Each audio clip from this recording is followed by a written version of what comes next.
Video like जरूर कर लीजिए और ऐसे वीडियो लगातार फ्री में पाने के लिए चैनल को तुरंत सब्सक्राइब कर लीजिए और बेल आइकन को जरूर टैप कर लीजिए ताकि आगे भी सारे वीडियो आपको मिलते रहे। यूट्यूब में फॉलो करते हैं तो प्लीज ये वाला फ्री टेलीग्राम चैनल जरूर ज्वाइन कर लीजिएगा। सारे नोटिफिकेशन सारे अपडेट यहीं पे आते हैं, ध्यान रखिए।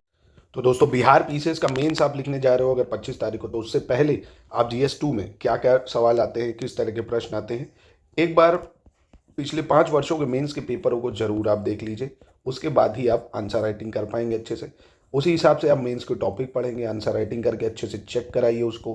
बिल्कुल रिस्क नहीं लीजिए क्योंकि बहुत ज़्यादा पोस्ट इस बार बिहार में आई हुई हैं, 2000 से भी ज़्यादा। तो प्लीज़ अच्छे से इस मौके का लाभ लीजिए अगर आपका प्रीलिम्स निकल गया है। तो आइए देखते हैं। देखिए, 300 नंबर का पेपर है, 3 घंटे मिलते हैं। तो सबसे पहले आप देखेंगे जो है 8 नंबर का प्रश्न है, क्या critically examine the basic structure theory regarding Indian constitution. भारतीय संविधान से संबंधित मूल ढांचे के सिद्धांत का आलोचनात्मक मूल्यांकन करना है। तो मूल ढांचे का सिद्धांत मतलब बेसिक स्ट्रक्चर, जो केशवानंदा भारती केस में आया था 1973 में, उस पर सवाल है। फिर कह रहा है क्या आर्थिक रूप से पिछड़े वर्ग यानी ईडब्ल्यूएस हेतु आरक्षण तर्क संगत है। जो आपने देखा 103 कॉन्स्टिट्यूशन अमेंडमेंट जो आया था ना रिसेंट में, उससे रिलेटेड सवाल है। फिर भारतीय संविधान की संशोधन प्रक्रिया का आलोचनात्मक वर्णन करना है, जो critically describe the amendment process. अब देखो ना, कुछ अमेंडमेंट जो है बहुत रिजिड है, किसी में राज्यों की भी परमिशन चाहिए होती है, ये सब लिखना है 8 नंबर में। फिर बताइए कि किस प्रकार भारतीय संविधान की प्रस्तावना संविधान के उद्देश्यों की कार्य योजना प्रस्तुत करती है। Explain how preamble of Indian constitution provide a blueprint about the goal of constitution. तो ये पॉलिटी के प्रश्न आप देख सकते हो, है ना। तो आपको किस तरह की चीज़ों को पढ़ना है, इससे आइडिया लगा होगा आपको। जाति जनगणना किस प्रकार से बिहार की राजनीति को प्रभावित करेगी, है ना। How caste census is going to influence the Bihar politics, ये भी करंट ओरिएंटेड सवाल है। इसके बाद है भारतीय संवैधानिक पीठ के अनुसार राष्ट्रपति और प्रधानमंत्री के बीच संस्थागत संबंध पर चर्चा करनी है ना, और वर्तमान संदर्भ में उनकी बदलती भूमिका पर चर्चा करनी है। 38 नंबर का ये सवाल है। Discuss the institutional relationship between the president and prime minister and discuss the changing role in present context, है ना। तो ये आपको पढ़ना है, 38 नंबर का सवाल लिखना था। फिर भारतीय संघवाद मूल रूप से राष्ट्रीयता के 2 एक साथ प्रयासों में निहित है। राज्य आधारित सांस्कृतिक विविधताओं को अपनाना और बड़े भारतीय राजनीतिक समुदाय के प्रति प्रतिबद्धता। उपरोक्त कथन के आलोक में संघवाद के भारतीय मॉडल की प्रकृति का वर्णन करना है। यानी Indian federalism is fundamentally rooted in two simultaneous pursuits of nationhood, an embrace of state-based cultural diversities, and a commitment to the larger Indian political community. Examine critically the nature of Indian model of federalism, है ना। ये 38 number का प्रश्न है। इन दोनों में से कोई भी एक लिखना था आपको। देखिए, फिर अब इन दोनों में से कोई एक लिखना है। 38 नंबर का है कि बिहार में गठबंधन की राजनीति के मूल सिद्धांतों को विशेषता राष्ट्रीय हितों की पूर्ति के दृष्टिकोण से विवेचना करनी है। दूसरा है स्थानीय शासन एवं उसकी कार्य पद्धति को पंचायत राज तथा शहरी संस्थाओं के सशक्तिकरण के दृष्टिकोण से बिहार में धरातली स्तर से उदाहरणों के साथ स्पष्ट करना है हमें। इन दोनों में से भी एक लिखना है आपको।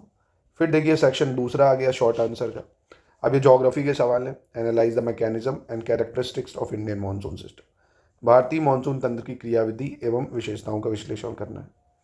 What are the sources of energy in India, are they sufficient to meet domestic needs, what are the possible alternative sources of energy.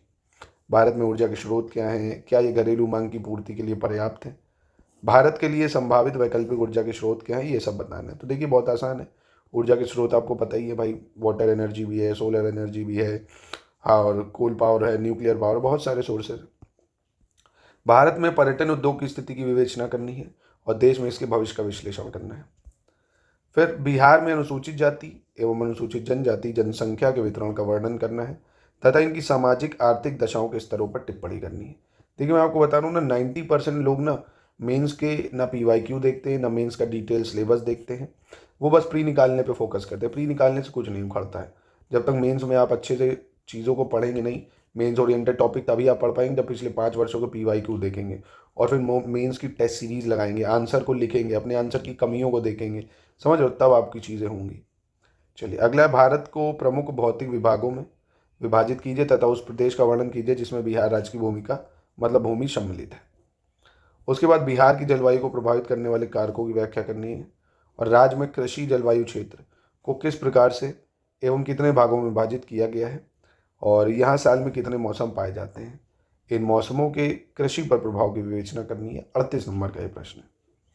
फिर अगला देखो 38 नंबर का प्रश्न है कि भारत में जनसंख्या निदेशालय द्वारा शहरों का वर्गीकरण किस प्रकार किया गया है, और विभिन्न प्रकार से वर्गीकृत शहरों की 2011 की जनगणना के अनुसार कुल आबादी एवं उनकी वृद्धि दर पर प्रकाश डालिए, और 2011 की जनगणना के अनुसार बिहार की जनसंख्या की विवेचना कीजिए एवं राज्य में कार्यशील जनसंख्या की प्रवृत्ति पर भी प्रकाश डालिए।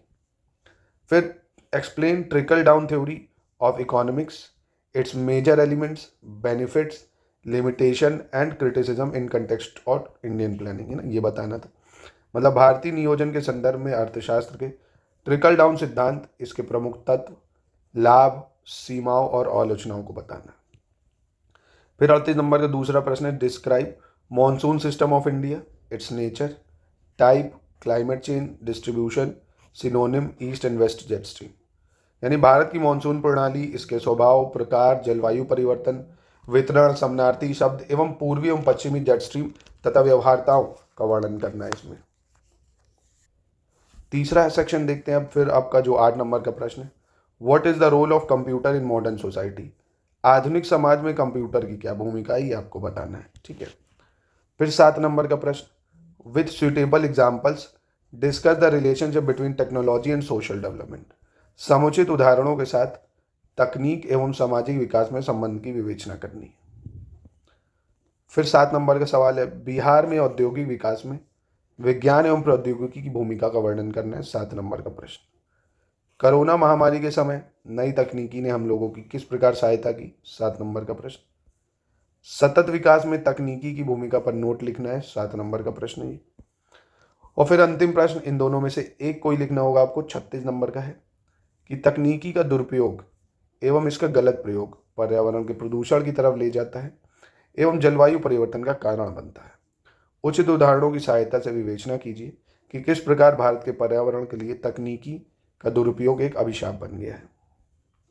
फिर नैनो टेक्नोलॉजी पर बेस सवाल है, हम लोगों के जीवन में क्रांतिकारी परिवर्तन लाने में नैनो टेक्नोलॉजी के पास असीम संभावनाएं हैं और मानव स्वास्थ्य के संदर्भ में नैनो टेक्नोलॉजी के उभरते प्रयोगों की विवेचना करना है।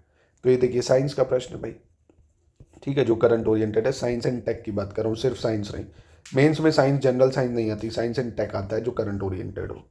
ये इन्वायरमेंट का सवाल था, देखो आपको दिखा है ना, ये भी आपको एक कह सकते हो सस्टेनेबल डेवलपमेंट इन्वायरमेंट से रिलेटेड था। ये करंट ओरिएंटेड था भाई, आपको देखो कोरोना के टाइम। ये बिहार टेक्नोलॉजी से रिलेटेड सवाल था, है ना। तो एक तरह से यहाँ साइंस एंड टेक आपको देखने को मिला सेक्शन 3 में। तो ये है दोस्तों, अगर आपने एनालिसिस करी, दूसरे सेक्शन में ज्योग्राफी का मेजर रोल दिखा, पहले में पॉलिटी का। तो polity, geography, science and tech, इनका ज़्यादा रोल रहा GS2 में। तो इस तरह के प्रश्नों को आपको टारगेट करना, और संपूर्ण आंसर राइटिंग आप हमारे स्टडी फॉर सिविल सर्विसेज से ज्वाइन कर सकते हैं दोस्तों। ठीक है, ये तो मेंस का 17 प्रीवियस जब से चल रहा है, अभी एक नया बैच हमारा चला मेंस की आंसर राइटिंग के लिए, उसको आप इन नंबरों पे कांटेक्ट करके ज्वाइन कर सकते हैं।